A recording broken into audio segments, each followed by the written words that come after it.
Welcome everyone. Welcome to this flipped lesson, and we're going to be using this flip today to try and introduce y'all to the benefits of a flipped classroom, as well as some quick statistics to try and show you of its effectiveness. Before we get started, again, I'd like to introduce myself. My name is Mr. Terry. I teach social studies, primarily Western civilizations, and AP European. I'm Scott, and I teach English 3 and speech. And we are both hybrid flipped educators. We like to try and use this technology to try and deepen understanding and create better learning moments with our students. And the first place we're going to start off on with that is talking about Bloom's taxonomy. Of course, we've all seen Bloom's taxonomy before. Of course, our lowest orders of thinking being understanding, remembering, moving all the way up into analyzation, evaluate, and creating, okay?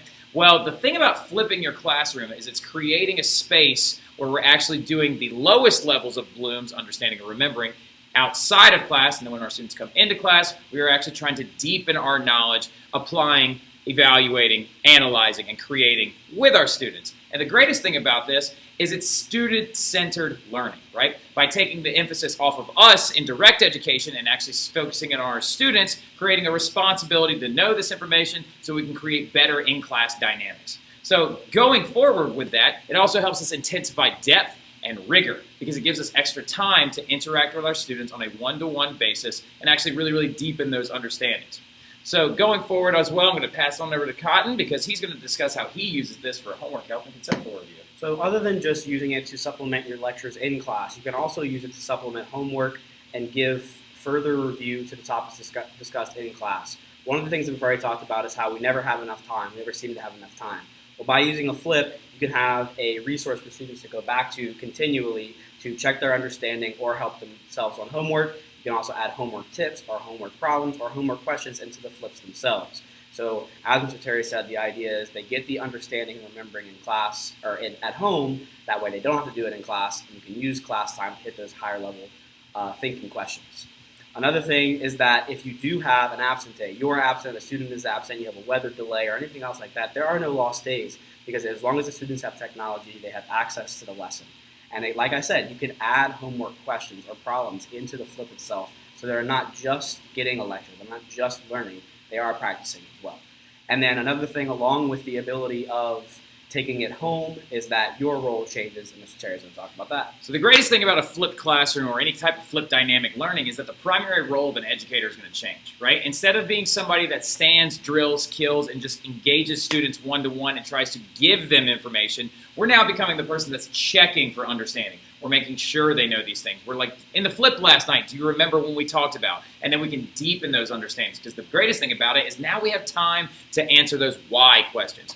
Why did Henry VIII divorce his wives? Why did he pick the next one? Why did he do any of these things? Why did Europe have such a large impact on world history? I can actually have time to discuss those things using Socratic seminars, project-based learning, and actually really deepen that understanding in class with my students, because I've just created so much more time.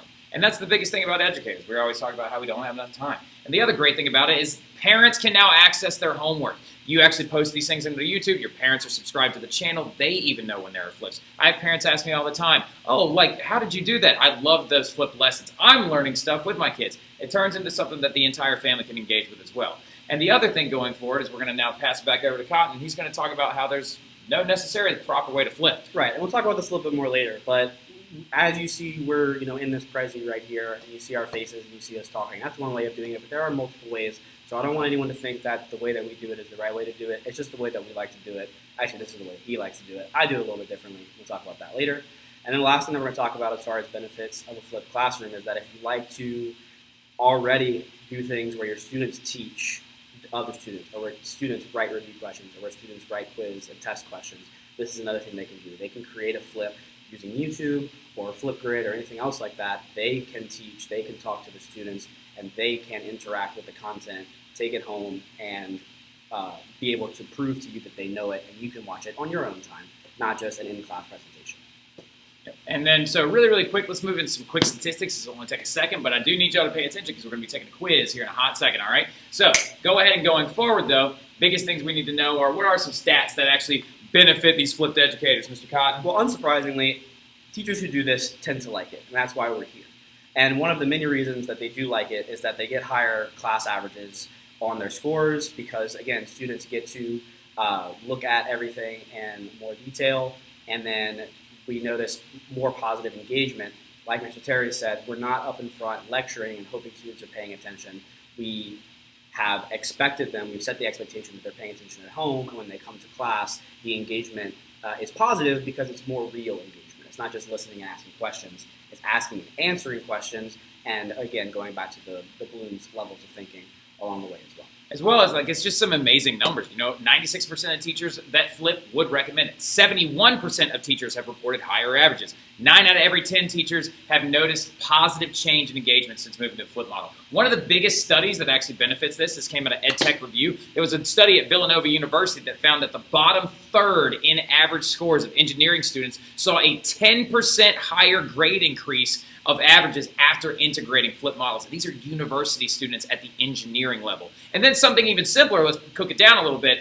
Harrison Suzuka was actually an administrator in a rural school district in the United States who had students adopt a flipped model classroom with their teachers, and they saw a rise in GPA from 2.52 to 3.2%. And this is just a couple of crazy studies, and that study came out of LearnDash.com, which is amazing. So this is our flip. We'd like to say thank you all for watching. And we're going to have a quiz here in a second. We'll see y'all then. All right? Have a good one.